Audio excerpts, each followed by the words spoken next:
Bonjour et bienvenue dans Météo du Bitcoin, j'espère que ça va bien aujourd'hui. J'espère que ça roule et que vous n'êtes pas fait découper. J'essaye depuis pas mal de temps de sortir du format Météo du Bitcoin. Il se trouve que la Météo du Bitcoin, j'ai commencé en 2019 avec l'idée de la météo. La météo, c'est quelque chose qui évoque l'incertitude. Voilà, il y a une probabilité que les choses arrivent. Mais si jamais ça se passe pas comme prévu, on n'en veut pas aux météorologues. Enfin, je sais qu'il y a des gens qui disent « Ah putain !» En tout cas, à une certaine époque, ils pensaient « Putain, je suis au pétré, c'est ta faute s'il pleut. » Mais pas du tout. Ah, on observe, on tire des conclusions. Il y a aussi plusieurs choses que j'aimerais abandonner à Météo du Bitcoin. Déjà parce que on croule un petit peu sous le contenu de type analyse. Et d'autant plus que moi, dans l'exécution, je vais souvent trade court terme. Et au moment où j'enregistre, c'est avant la session européenne et avant la session américaine. Sachant que le plus gros se joue à la session américaine, c'est-à-dire le soir. Et du coup, au moment où je lance ici, donc là, la session européenne n'a pas encore débuté, on est en plein brouillard de guerre. Donc globalement, je fais la météo de la veille. C'est un petit peu comme à La Réunion. Mais les gens, ils annoncent la pluie le lendemain où il a plu. Mais bon, aujourd'hui, il y a tellement de choses à dire que je vais continuer à vous faire la météo de la veille. Avec ce qui s'est passé ici, donc vous donner des tenants, des aboutissants, et ça vous aidera peut-être à affronter le week-end sur l'ensemble des cryptos. Et après tout, depuis le temps que vous me suivez, 2019, a priori, si vous êtes encore là, c'est que vous avez trouvé de la valeur. Et à défaut de trouver un format peut-être plus intéressant, on va essayer de regarder un petit peu ce qui s'est passé aujourd'hui. En sachant que, par exemple, cette nuit, j'ai short le Bitcoin. Alors que la dernière météo, je disais que je cherchais des scalps longues. Ce que j'ai fait, j'ai cherché des scalps longues, j'ai pris les petits sous, je me suis cassé les dents. Et du coup, j'ai dû faire ce que les gens font, c'est-à-dire changer de biais quand ça ne veut pas. Bon, alors, du coup, une petite question qui pourra vous servir. Yannick, toujours là, donc il y a encore l'intérêt. Petite question qui peut nous servir un petit peu en trading et qui pourra vous servir si vous voulez mettre ça dans votre sacoche ou alors prendre des notes. Quand je dis prendre des notes, ça ne veut pas dire que ce que je dis, c'est par l'évangile, mais ça veut dire que en trading ou en investissement, pour pouvoir évoluer, c'est bien d'avoir un petit carnet, un livre ou un document Word où on note ce qu'on a appris. Ça permet de faire des choses mieux la prochaine fois. Et il y a des questions qui sont intéressantes et deux questions qui sont intéressantes en général. C'est qu'est-ce qu'essaye de faire le prix et est-ce qu'il le fait bien. Qu'on peut traduire, c'est qu'est-ce qu'essaye de faire le prix et n'arrive pas à faire. Donc là, ici, il y avait un range 4 heures daily qui était plutôt joli. Hein. Après un dip, on avait un Bitcoin relativement fort. Après un dip significatif, on cherche un rebond, on se retrouve avec un W bottom 4 heures, un W bottom daily également, qui est bien dans le prix. Hein. On peut le voir ici, le W daily, et qui potentiellement laissait supposer qu'on allait chercher des liquidations de short. Donc, qu'est-ce qu'essaye de faire le prix? Il essaye de rebondir. Est-ce qu'il le fait bien? Non, putain, il galère sa mère. Hein, et j'en sais quelque chose puisque je m'y suis cassé les dents. Donc, ça peut... si un jour le prix vous rend fou, par exemple, vous êtes sur votre altcoin, le graphique est magnifique. On avait vécu ça et je me rappelais, ça avait pas mal heurté les gens.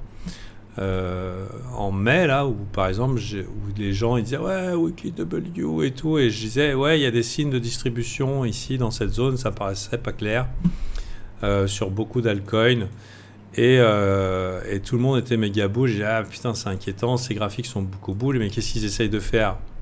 Breakout, est-ce qu'ils le font bien? Non, c'est de la merde. Et je me rappelle, les gens n'aimaient pas du tout mon discours, attention signe de distribution. Je me rappelle, ouais, de toute façon, le mec, il voit n'importe quoi. Mais c'est pourquoi il parle de distribution dans les commentaires? Ah, t'inquiète, il n'y a pas de distribution. Et ensuite, massacre. Donc là, c'est simplement répondre à ces deux questions. Qu'est-ce qu'essaie de faire le prix? Est-ce qu'il le fait bien? Donc là, depuis le rebond, hein, depuis janvier, qu'est-ce qu'essaie de faire le prix sur beaucoup d'altcoins?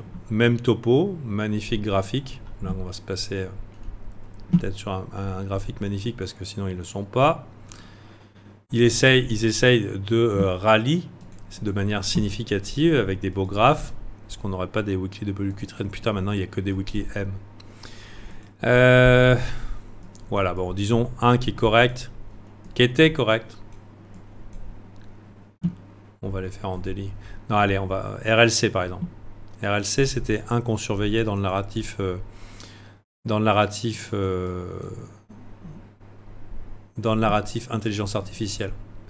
Donc ici, magnifique W, weekly W. Qu'est-ce qu'essaie de faire le prix? On a ici sur les high, il essaye de breakout, il essaye de breakout, il essaye de breakout. Putain, ça fait... Qu'est-ce qu'essaie de faire le prix? Breakout. Est-ce qu'il le fait bien? Non, putain, ça fait 4 semaines qu'il n'y arrive pas.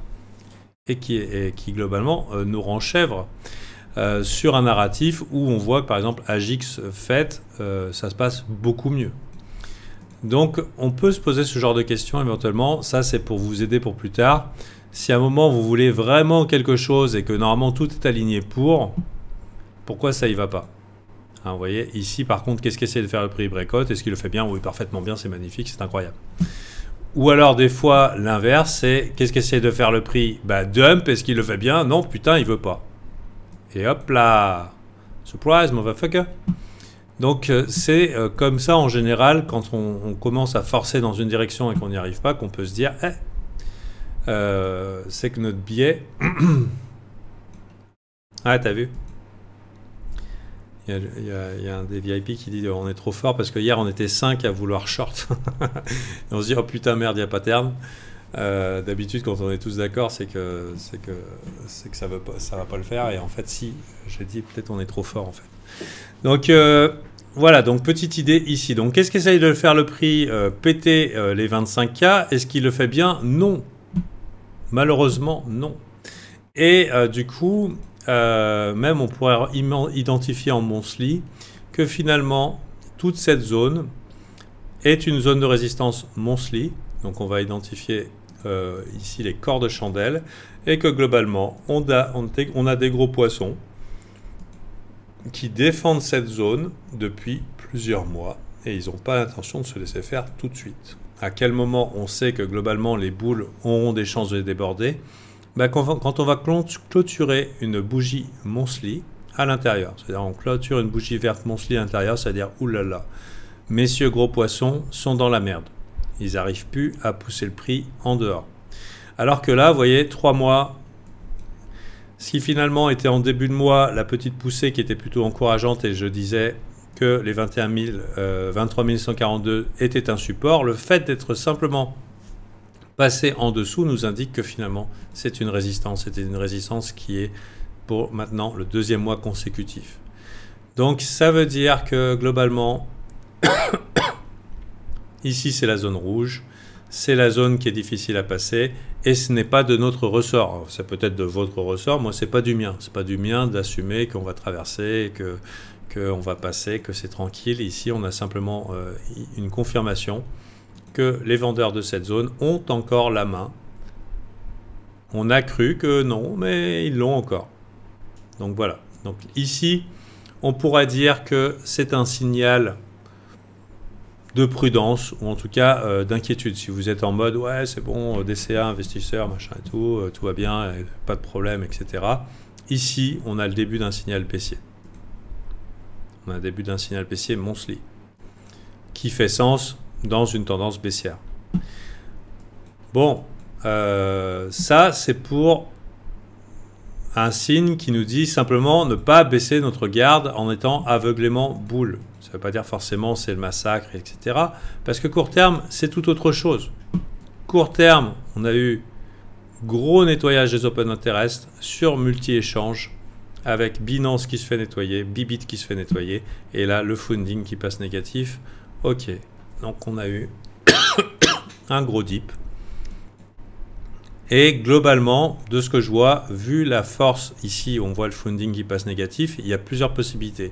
Soit ça se maintient, les gens restent berbère en disant « Ouah, putain, regardez, exactement ce que je vous ai dit, c'est un signal baissier, c'est affreux, etc. » bon, il ne faut pas négliger quand même cette bougie verte ici.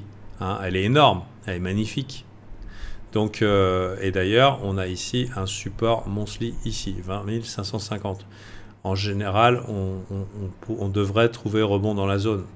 Surtout qu'en plus, on aurait potentiellement liquidé les stops et les gens dans les 21 200. Mais déjà, on a eu un gros shift au niveau du funding. Ça veut dire qu'il y a pas mal de gens qui sont peut-être engouffrés sur le short, ou en tout cas pendant la descente. Et la question qui va se poser, c'est ici. Est-ce que le sentiment, pendant que ça se calme, re-switch tout de suite méga bull et on refait ce que Binance faisait depuis tout le temps, c'est-à-dire piler les longues sur des supports, à fond les ballons, donc à coût de 200 millions, 300 millions, en rentrée dans le long, parce que de toute façon, ça peut que monter et on soutient le marché avec nos petits bras musclés. Ici, vous voyez, ça fait plusieurs fois qu'ils se font démonter.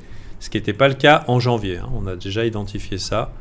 Que depuis quelque temps, chez Binance, ils n'ont plus l'hégémonie de on fait ce qu'on veut avec le marché et que régulièrement, ils se font eux aussi rect, puisque de toute façon, l'opération marketing, le bull market est de retour, a priori bien rentré dans les esprits.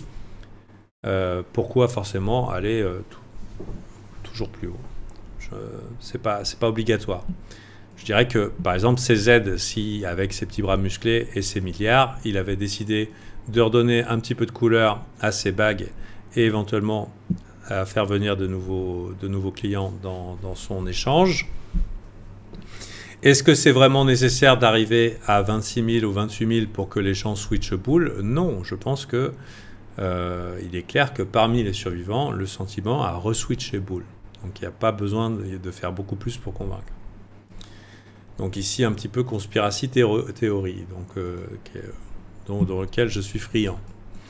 Alors, ici, après ce dip, normalement, on peut envisager un rebond, mais on a déjà des signaux baissiers monthly. En tout cas, des signes que ça se renverse, quoi. On pourra éventuellement faire un tour des altcoins et montrer aussi que c'est pas jouasse. Avant d'en terminer là, c'est que normalement, pour moi, ça serait pas déconnant d'envisager un rebond. Et c'est probablement ce que je vais faire. Je vais probablement essayer de prendre un scalp long sur ces lots ici et voir où c'est que les vendeurs se repointent.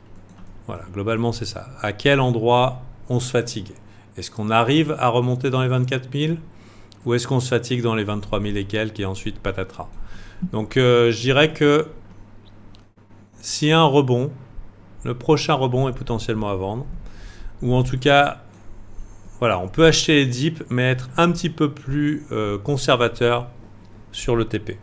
Ça, c'est comment je vais la faire. Je vais la jouer en mode patate chaude. Ça va être ma strat. Mais c'est pas forcément ce qui est bon pour vous. Hein. Autre chose aussi, c'est qu'il n'est pas déconnant de rester bull jusqu'au mois de mai. Hein. Ça veut dire que il y a une expression qui dit « sell in May and go away » et je pense que c'est tout à fait applicable. Et de se dire que les bulls ne vont pas lâcher l'affaire jusqu'au mois de mai, ça me paraît assez logique. Donc par exemple, peut-être que le mois de mars, ça sera peut-être l'opportunité de décourager un peu, de mettre le doute, et ensuite un petit rallye jusqu'au mois de mai, et ensuite basta jusqu'à la fin d'année, on touche plus au crypto pendant que tout dégueule.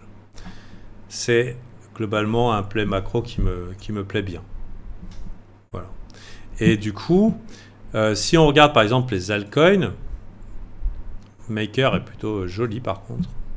Il a montré des signes de force. Donc il y a peut-être un narratif autour d'Ethereum, il va falloir surveiller. Donc ce sera peut-être le play des mois qui viennent. Le dip à acheter, on verra. On a beaucoup d'altcoins. Alors, AGX, non, AGX c'est déjà fait. Vous voyez, il y a UCW, ça veut plus, et ici on se retrouve avec des weekly M. C'est pas bon signe de voir des weekly M, surtout après une grosse vague baissière. APT, weekly M, DYDX commence à dessiner un weekly M, même si c'est pas déconnant après cette structure de chercher à acheter des W, pourquoi pas un méga rallye jusqu'au mois de mai. je précise, ici on a une structure d'accumulation, W dans un W dans un W long terme. Normalement, ce truc-là devrait skyrocket, et il ne le fait pas. Donc qu'est-ce qu'il essaye de faire de prix? Il essaie de skyrocket. Est-ce qu'il y arrive bien? Non, ça fait 5 semaines qu'il peine. Est-ce qu'on doit se taper encore une troisième? À voir. FET, qui est très joli, très fort. Mais bon, est-ce que dans les conditions actuelles, si le BTC doit dégueuler un petit peu, est-ce que c'est OK d'acheter sur les highs après 4 semaines qui nous font des mèches au niveau weekly? En général, les mèches weekly sont des signes de distribution. Éventuellement, on va peut-être calmer nos ardeurs. AXS, qui était bien parti pour un rallye, weekly W, et maintenant qui nous dessine un weekly M. On va faire attention. Mais la question qui se pose, c'est est-ce que on va pas un petit peu... Est-ce que ça serait pas ce début d'année une test pump? C'est-à-dire on excite tout le monde sur une test pump et on récupère les volumes vers le bas et éventuellement on rallie en mai pour un vrai rallye. À voir, ça reste optimiste hein, qu'on se contente pas, qu'on fasse un rallye en mai et qu'on fasse pas simplement du down only hein, parce que malheureusement j'en parlais avec là en ce moment je suis en train de recueillir des témoignages de Alpha Team. J'en parlais avec un de mes gars hier. Et on parlait du bull market de 2020, où personnellement j'avais un trauma de bear market.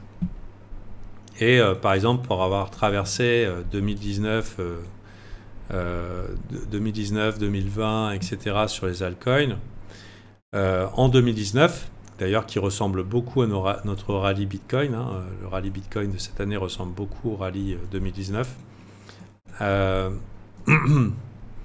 tout le monde parlait de haul saison. Globalement tout le temps. Haul saison, haul saison, haul saison. Et la haul saison, elle venait pas vraiment. Dans ce rallye ici, qui était aussi alimenté par la FUD, hack de Binance, poursuite de Bitfinex par les avocats de New York, bannissement de la Chine, du minage, enfin bon. Il y a eu pas mal de FUD sur ce rallye. Et ici, on a beaucoup de FUD autour de Binance. Donc là, M comme méga rallye, ouais. M comme murder, Melux. Le M de murder.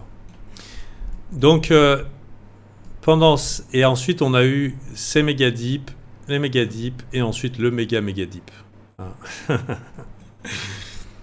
Arrivé ici, pour moi, ça a été plus confortable de rider le Bitcoin. Donc moi, pendant la montée, j'étais plutôt chaud au Bitcoin.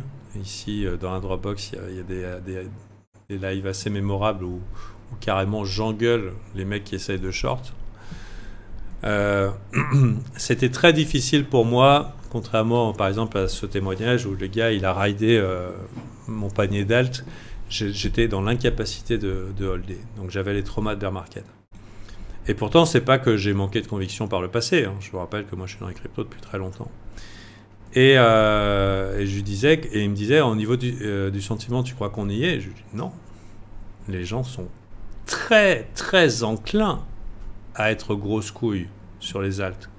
Mais quand ce sera le moment, quand ce sera le bull run, normalement, en point de vue sentiment, puisque pour beaucoup n'ont vécu qu'un cycle, ils devraient se retrouver dans le même état que moi à ce moment-là. Ça veut dire que quand ça sera le bull market, les gens ne voudront plus toucher les alts du bout d'un bâton d'environ 50 mètres de long. Est-ce que c'est le cas aujourd'hui? Non. Ça veut dire que les chutes de 90% n'ont pas refroidi les altcoins enthousiastes. Ça n'a pas suffi. Et vous savez ce qui peut arriver de pire, enfin, ou de très cohérent après une chute de 90%?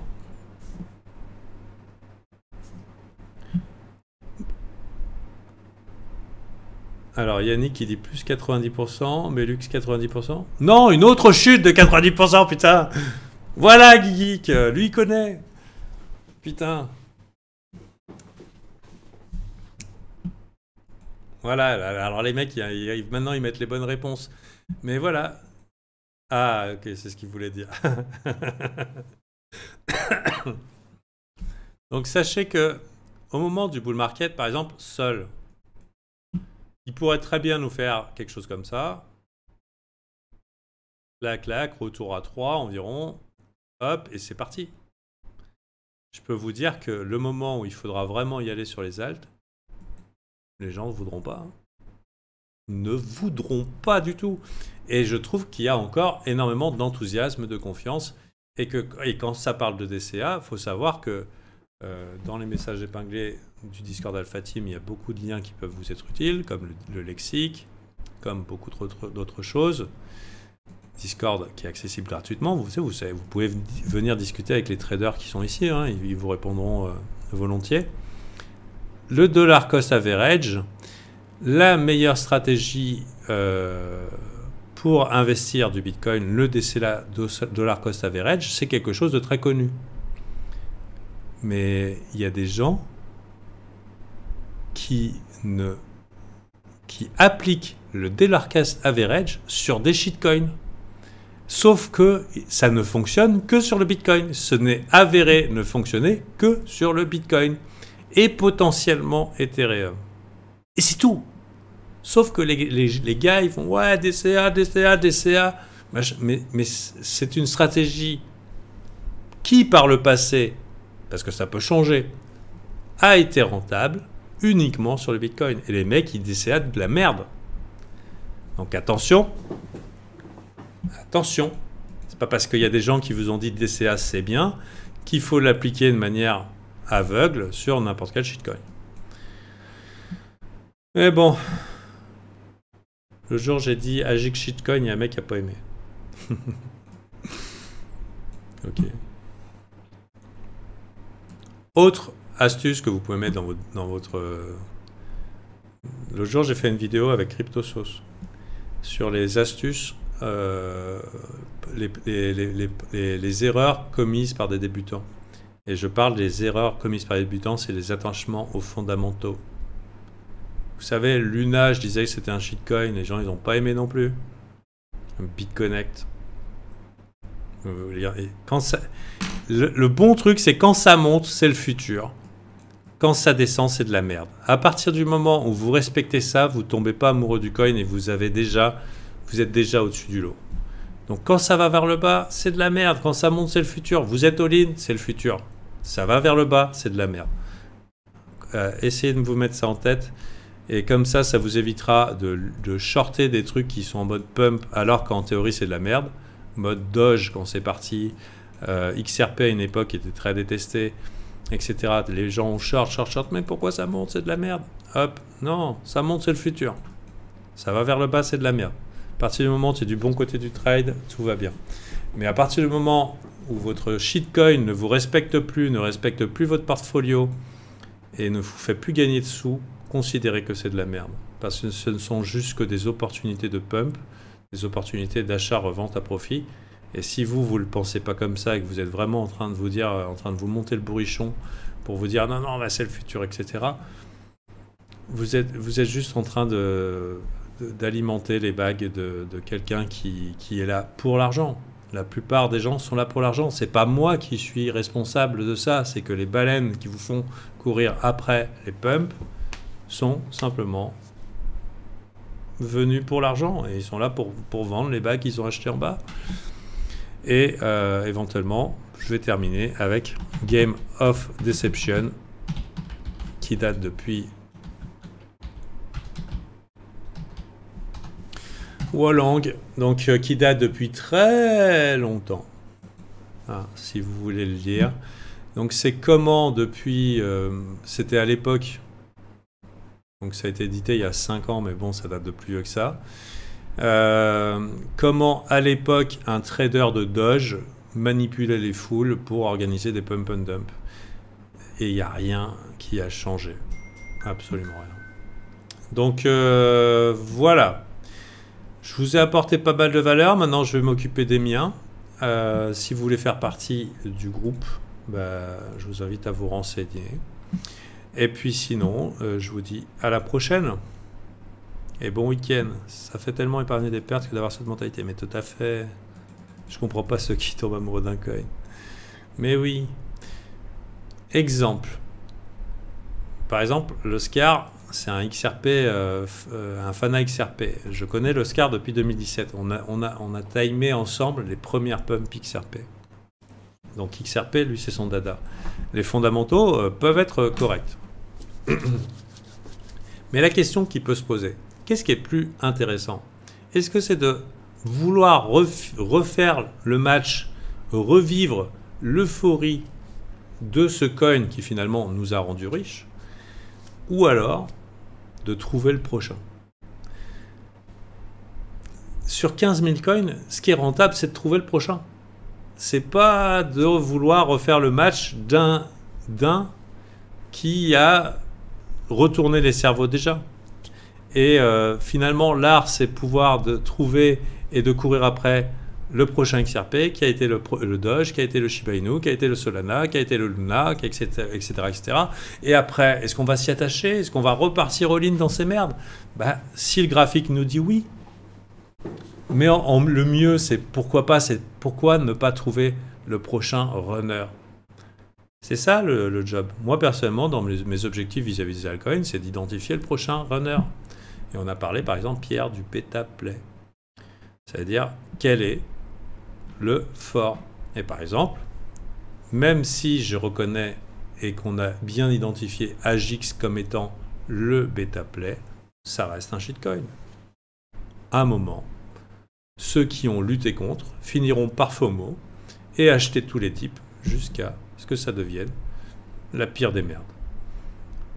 Aussi bons soient les fondamentaux, parce que pump and dump.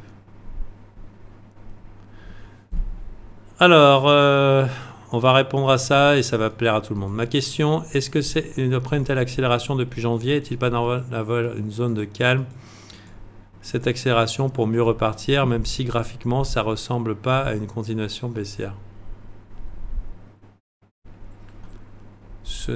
It's just a cool down before the next rally.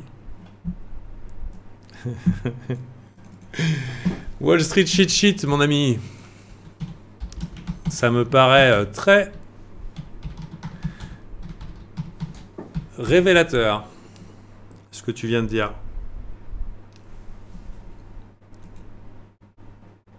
It's just a cool down before the next rally. C'est bien connu. Alors, je vais essayer de zoomer cette image, si possible. We just need to cool off for the next rally. Ça ressemble pas un petit peu à ton graphique préféré, ça? Oui, non, peut-être. À quel coin tu penses? C'est bien exactement ce que tu viens d'écrire, non?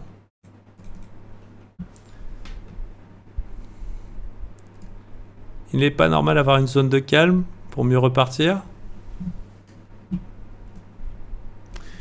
Et tu dis, même si ça ressemble pas à une continuation haussière, ici, ça ressemble à une continuation haussière.